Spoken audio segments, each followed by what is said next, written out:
Hi everyone, here in this video we are going to talk about our new functionality about synchronizing inventory for products. So for now, if we go to our product template or product form in the e-commerce integration tab, we can find a new checkbox which allows us to exclude this product from stock synchronization. I will show you an example of my Shopify connector, but it's working for everyone. So let's start from the normal behavior. We can see that the checkbox for Shopify sale integration is activated. Also, if we will go to sale integration inventory tab, send inventory in real-time checkbox is also activated. So I will go back to our product. I will want to update quantity. For example, I will say 300, click on apply button, and we can see that the checkbox export inventory for product was created and go to done.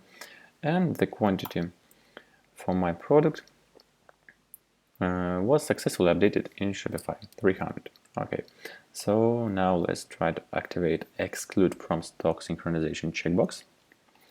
And now when I will be trying to change the quantity in Odoo, it will not trigger the creating of any job for export inventory, and quantity will not be updated in Shopify.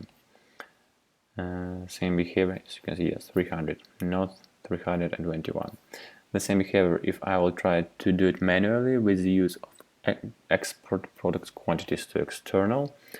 No job will be created, and no, the value will not be updated in Shopify.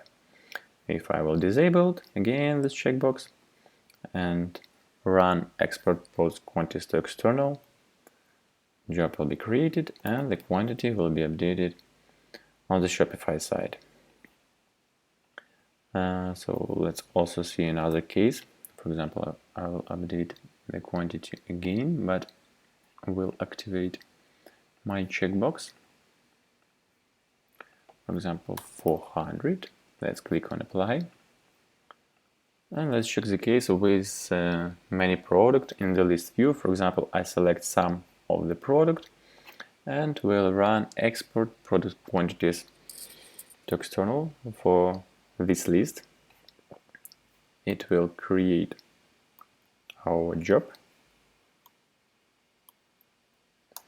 and will update the quantities excluding this product. Let's update. Here it is, the value wasn't updated. So this is how it works.